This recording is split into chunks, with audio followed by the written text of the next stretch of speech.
we bring the small group experience to homes and hearts.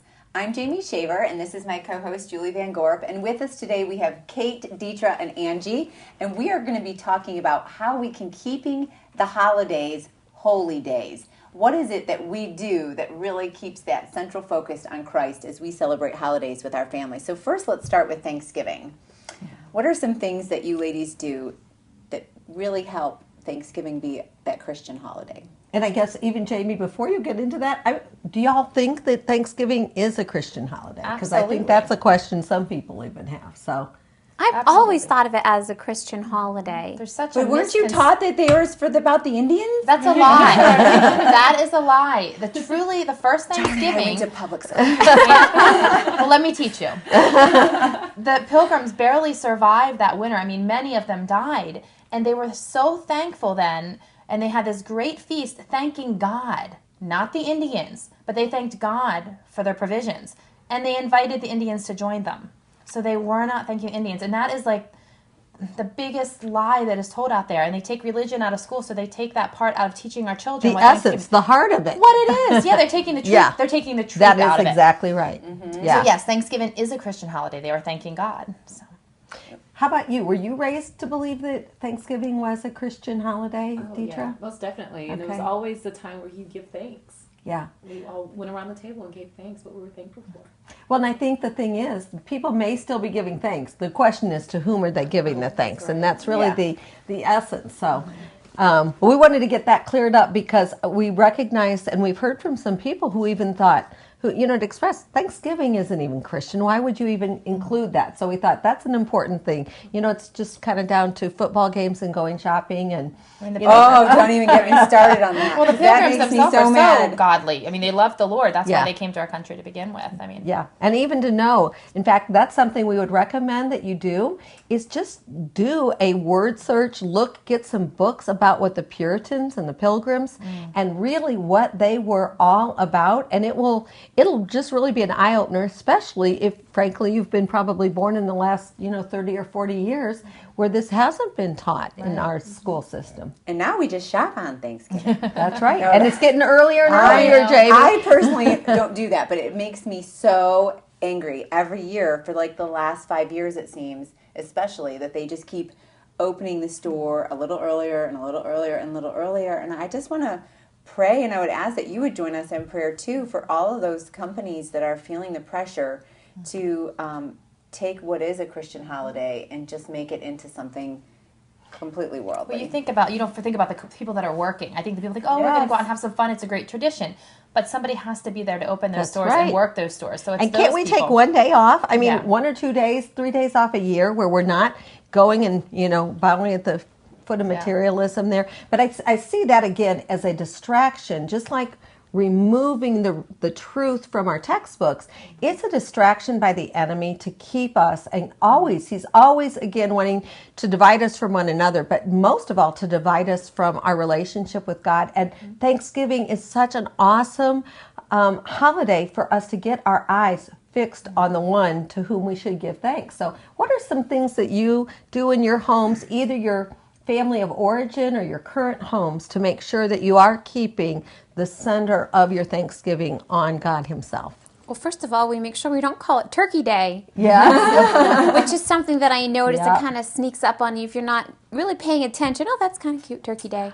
But that's not what it is. It's not Turkey Day. Words have meanings. Words have meanings, right? And let your kids know that. And I have to say that I was one of those Black Friday shoppers for a few years. And then I felt convicted about it, because now I'm taking this holiday where I'm supposed to be thankful to God, and I'm making it about me and what am I going to get at the stores. Now, with that said, I would never judge anybody who's going out shopping on Black Friday. That was just something personally between me and God that I felt that I needed to stop doing, because I was leaving my family. My husband actually took a day off from work, and he was home with the kids, and I was out with friends instead of spending that precious time with family.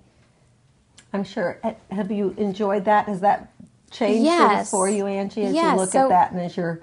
Now it's a day to spend together, just relaxing instead of getting wrapped up into that. It's even that thing that advertising likes to do, of that feeling of you have to go now. You're going to pass I gotta this get it out. urgency. Exactly. There will be another sale between Urgency. then and Yeah. the next time you're going. Right, I can testify.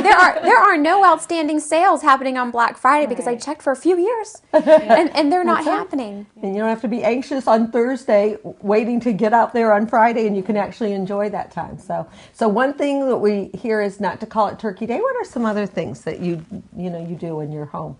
I definitely encourage my kids, like, we'll pick an area, like, what are we thankful for at home? What are we thankful for at school? What are we most thankful about our families that we come from? What are we most thankful about living in Pennsylvania? What are we most thankful? And we do different things like that around the Thanksgiving table, and then just kind of allow everyone to take turns. And it's really fun as you continue to press on, how you have to recognize that there's so much more we can be thankful for than maybe even those initial my house, my food, your go-tos. Yeah, I'm glad you're making your children think by doing that, because so often we say, "What are you thankful for?"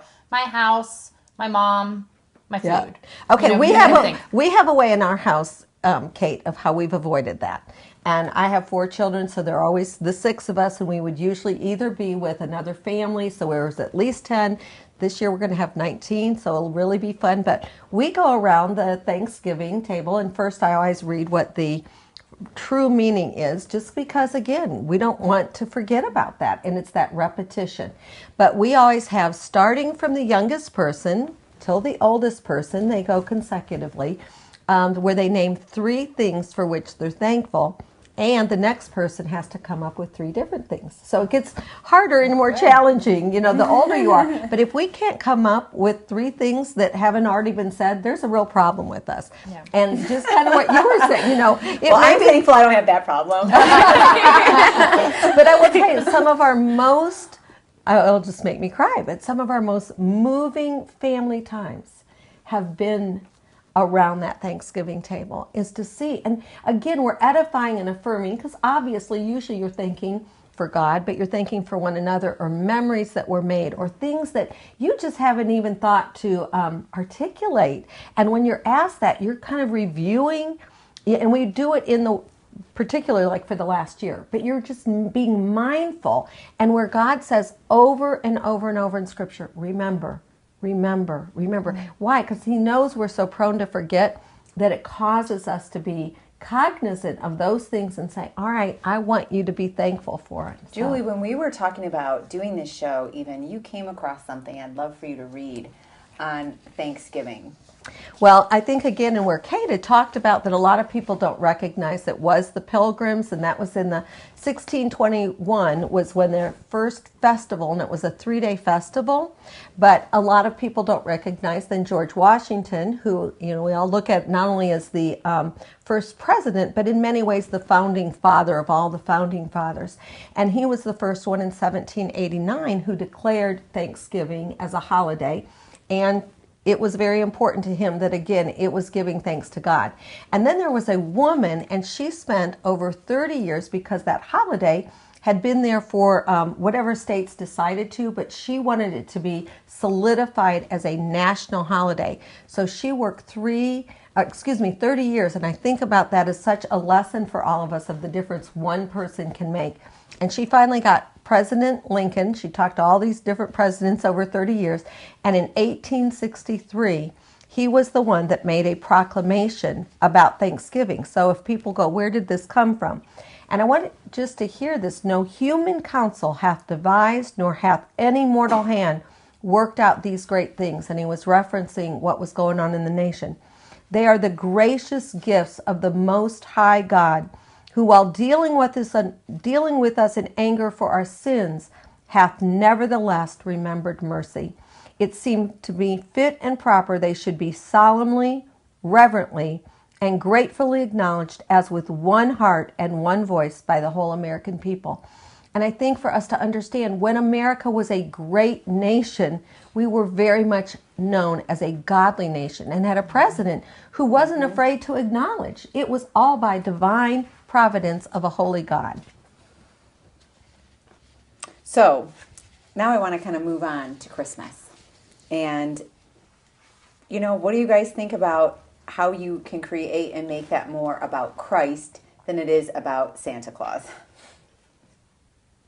Well, we don't talk about Santa Claus And a lot. it's a good question. I was going to say, do you even bring Santa Claus into the equation? We just don't really talk about him a whole lot. I mean, my kids, they did kind of believe my husband at that point had wanted to do a little bit, but I just never talked about him. They'd say, ask a question about Santa. Can Santa come down the chimney? I don't know about Santa, but I can tell you about Jesus. So I really poo-pooed on him. I don't know if that's probably a good word to use, but I just, so it's a lot about Jesus. And we read the Christmas story, Christmas Eve. But I even find fictional books that take us to the cross. And there's one called Jotham's Journey by Arnold, it's a Jewish name, Utrecht or Treetide or...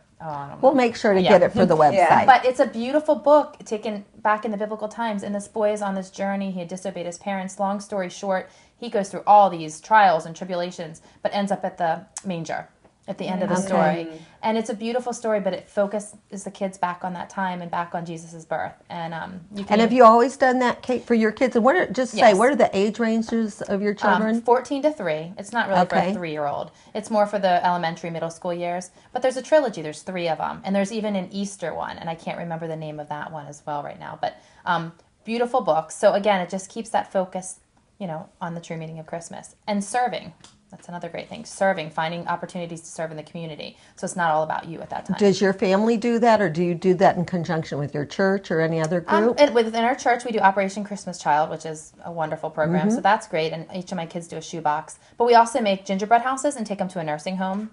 Okay. So it's just not all about us. It's so easy at Christmas for kids to get focused on themselves. And I want this gift, and here's my Christmas list. I have one who wrote his list out and has it prices and has the total figured out. and it's just he's going to be an accountant. Yeah. Hey, I mean, I have been known to send links before. That's not the end of the world. What about you? How do you keep Christ as the center of Christmas? We've intentionally kept Santa Claus out of Christmas. They certainly knew about Santa Claus just as if they know about Big Bird or Dora or somebody else just as a fun fictional character, but we've never we have intentionally made sure that they didn't think that he was a real. Why did you do that? A real character. Oh, there are so many reasons. We think it's really hard to compete with Santa Claus, and we didn't want Jesus to compete with Santa Claus, especially for a young child. It's so much more exciting to have the man that lives with elves and hands out candy and presents. That's so much more fun to hear about than a baby was born in a manger. So we didn't want that competition there. And, you could get really deep into the Santa Claus reasons, but for our family, that's what we decided to do. I had not been raised believing in Santa Claus, and my Christmases were always wonderful, so I didn't have that fear. I hear a lot of people, parents discuss a fear of, but I don't want to ruin that for them. I don't want to ruin their holidays. They love, well, I never believed in Santa Claus, and Christmas was fantastic. It was my favorite holiday, so I didn't have that fear. It's actually a big letdown when you find out he's not real, because I did believe in him as a kid, and I was so disappointed. So it is And again, that's something, each family is going to have to decide on their own. That's something you would ever hear my husband preach from the pulpit, that you should not be teaching your family about Santa Claus. That has to come from an individual perspective. But I do think it's important to realize, and I think about how just the enemy wants to come in and rob and steal and kill. And when we look and say, isn't it interesting that the two most, what I would say, important as far as the life of Jesus, Christian holidays, Christmas and Easter, both have these fictional attachments. And how, I just wonder, how simple is it then for a child who realizes that the Easter Bunny and Santa Claus aren't real, how much easier it is to also, do they lump Jesus into that whole not real thing? And so... Well, we also didn't want our children to say, if you lied to me about Santa Claus, what else have you lied to me about? So and we had many reasons. That's a real... people might, poo-poo that idea, Angie, but I do think that, again, the subliminal message, if they find out their parents were lying about that, and then they are asking them about other things, and especially when the two are really linked together in association, it's a natural progression. Do you ever run into that, Deetra? Are you aware of anything along that lines? Yeah, I grew up believing in Santa Claus, and my parents, they would, we would come down the stairs and the presents were there because Santa. And after I had my children, I did that too. I did have to admit, there was Santa Claus, and my father told me, he said, well, that's before we got saved. We should have told you. I was like, well, see, now look what you're doing. I noticed, yeah. But I mean, I do agree with everyone. I think it's important to keep Jesus. Well, I know that my son just came to me, and he's our youngest, so he was the last to know, because we did do the Santa thing, and he came to me and said, Mom, is Santa Claus really real? And I knew my husband was just not going to want it to end that soon. If he has fun, letting the Santa thing go in the house. And I said, well, what do you think? What do you think about that? And he said, well, I've been thinking about it, and it just seems weird. I don't believe that he could make all those toys and deliver. And I said, do you really want to know the truth? And he said, like, yes. Mom's always going to tell you the truth. Yes, you're right. He's not real. And he's like, I knew it.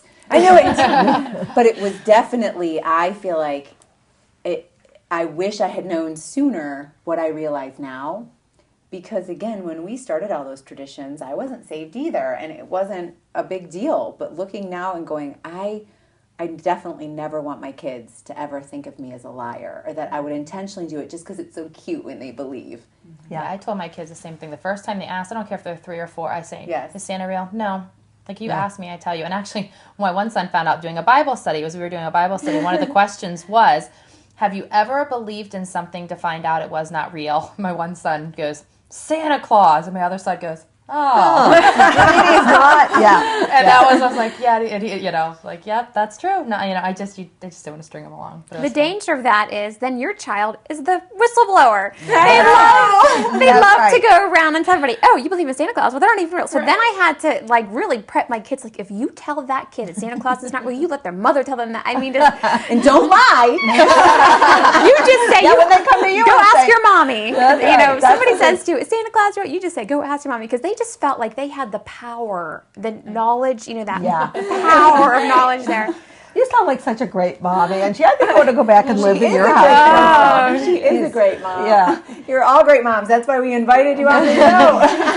And I think, though, when we look at it, there again, we're not here to say whether you should or whether you shouldn't. Absolutely. I think what we're saying is you need to examine and say, are we following the traditions of man, or are what we are doing with our celebration of the holidays really what God's called us to do? And as we look at that, what are some ways that you do? You mentioned the books. What are some other ways, and you might have some as well, Kate, but that you keep Christ at the center? What are some other things that you do? I give we've started the tradition of giving our children just 3 gifts, as Christ has received 3 gifts. And we make sure that they understand why we're doing that. 2 years ago, we also gave them the option of giving away one of their 3 gifts. So at first it was not too openly received. It's like, what? I only get 3? You want me to give one away? But we got out the World Vision catalog and we started looking at it together as a family. We made it their choice. We didn't want it to make it a time of resentful giving. Right. So we made it their choice, and by the time they were done looking at it, my oldest was saying, I want to give away all 3 of my gifts. Oh. She wanted to buy, because if have you ever looked at the catalog, you can buy duck and geese and sheep, and then she was like, I'm going to buy 2 sheep, I'm going to buy 2 ducks, but we didn't let her do that, because I felt at that age, at 10, if she woke up Christmas morning and she didn't have anything to open, that would be a bad moment, and I wanted it to be a good experience for her. Right. I want to take back that duck and meet that Barbie doll.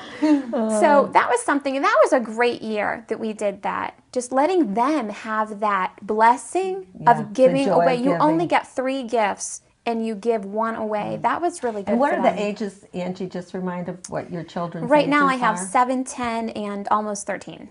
Okay. All right.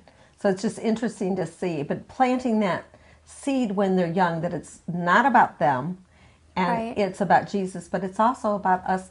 Freely have we received, freely should we give. Yeah. Right. And what a blessing it is to give. Yeah. Oh, that sounds wonderful. How about you, Deetra? Well, what I want to start doing, my children are 3 and 6, and my 6-year-old, of course, she's learning and really recognizing what the holidays mean. But I want to start doing a bag, and just like a care bag, and we would cross people that are homeless, and we would give things out. So I wanted to start making that almost like a great yearly idea. thing. Just have bags ready, because we see people when we pass by, and my daughter's like, "What's that sign says? What is going on?" And so I just want to start that tradition in my own home.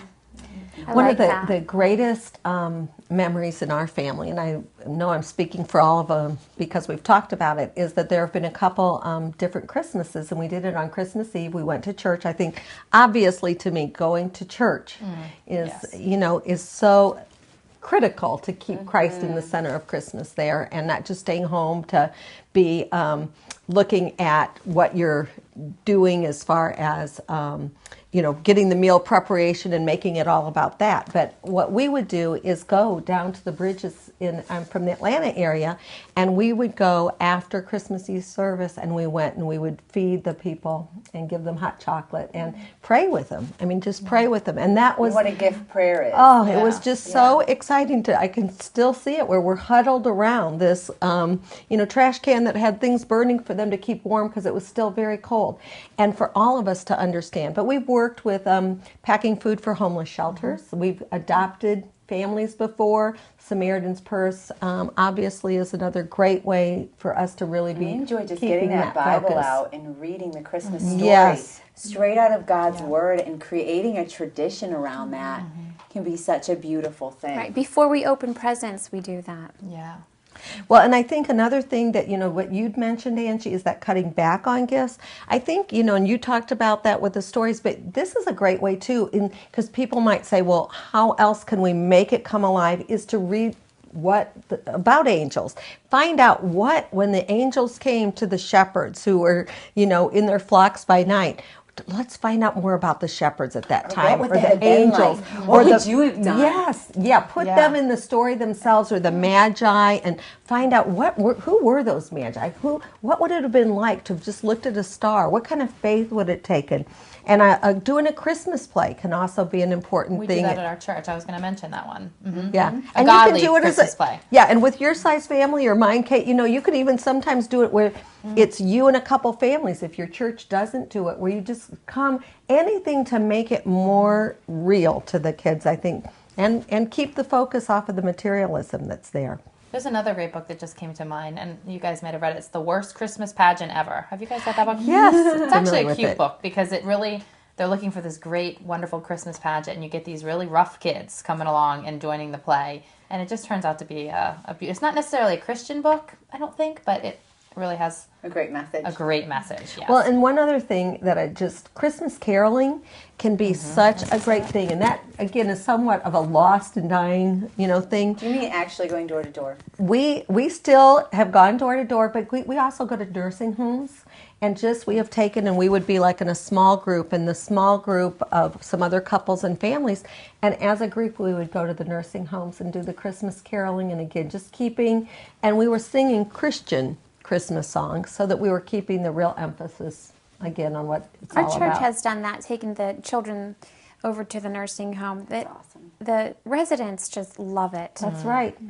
And a lot of times, again, a lot of children don't necessarily have their family members, extended ones, living, and it's a way to reach out to other people there. Right, and I have to say my kids were a little frightened because there's different smells there, and there's different noises of the machines, and the people they look different than what they're used to seeing people who are up and around. They're not used to seeing, so they were afraid, but it was good to let them know this is an important part of our community and our society, and we're told by God to take care of these people. So if we can bring a little bit of joy in their life, and you get up there and just sing for them, it brings so much joy to them, and then afterwards they were able to say, and Mommy, really they were smiling. Sacrifice. We're asking our kids to think of someone else other than themselves, and that sacrifice. And as we look at sacrifice, our thoughts, I know, go to the most important of all of the holidays, and that is Easter, or what we call Easter. Some people call Resurrection Day. So what about you guys? What do you call it? I try to call it Resurrection Sunday because my husband refers to it. He's very adamant. You will never hear him saying Easter, but it slips out, and then I'll catch myself. Because for that's what it always was, Easter. So it's, and for so many years I never knew that there was a worldly meaning behind the name Easter. And to keep it, that resurrection keeps the focus on really what we're celebrating, is because Jesus died on where we celebrated on Good Friday, but he was resurrected. We also know that those of us who put our hope in Jesus will be able to share in that same resurrection. So what are some things that you do or you know of people who do to keep that focus again on Christ? I love resurrection eggs with kids, and they're just a great way to go through the Easter story, and we get those out every year. Tell us, what is that? A resurrection eggs, or you can get them at a Family Christian bookstore or anywhere online, but it's a dozen eggs, but each one is symbolic. So like you open up, the last thing you open up is, it's empty because it's the empty tomb, but you open up the cross, you open up the nails. So as you tell the story, you're opening up these eggs and learning about the Easter story. And having a visual depiction. There's a little crown of thorns. There's all those things, and there's the cup that Jesus starts with, the cup that Jesus drank, the communion cup, and so it's a great way. But it's also hands-on. Kids learn very well when they're touching, feeling, and seeing, and they connect. And it's designed to do over a period of 12 days, so it requires some forethought, but it gives them something to look forward to each day, and to not just focus on it. Okay, it's Easter Sunday, it's here, it's gone. You actually focus on that for a longer period of time. And the whole Easter story for a longer period of time. Yeah, it's they meditate on it a little more when you get it. Do you all celebrate by having eggs or the Easter bunny? Do you incorporate that at all, or is that something that you don't do? We do Easter baskets, but not so really Easter bunny. My kids could never really fall for that guy. Anyway, you're raising those smart homeschool kids. But we do Easter baskets, but they're very minimal. I mean, I've know people that put Easter baskets with iPods, and I mean, our Easter baskets are minimal. I mean, it's candy and nothing. Do you do a hunt? Do you do a hunt along that way, or no? We have done Easter egg hunts, but but it's more really Easter. We just really focus on Jesus. Do you feel that, and is that what you do as well? I know yours is younger, Deidre. So. Yeah, and it's so hard not to, especially when the schools are, promoting that. So I just sometimes have a hard time with that, with my daughter and the eggs and the Easter bunny and things like that. It's so hard, We do a basket. I tell them, it's a gift basket because we're celebrating. It's such a momentous day when Christ rises from the dead. So we are happy about it. We're celebrating it. So just keep pointing it back to Christ. And I think that's where, that whole element, like you were saying before, Angie, related to Christmas, is your kids live in this world where not everybody else is going to celebrate the way that you choose. And so that you're not putting judgment on people who might be celebrating more the way that the world is. But you're doing it in a way that brings glory to God. And I think that's where it becomes important again that we each ask God, how would you like us to celebrate and to recognize you may have been doing something all of your life, maybe from your family of origin, and it's always been, but if the Holy Spirit is saying there's another way we could do it or incorporate this into it, this is what we need to do, because our focus always has to be on honoring God above honoring our children or making them happy, or in even pleasing the other family members and relatives.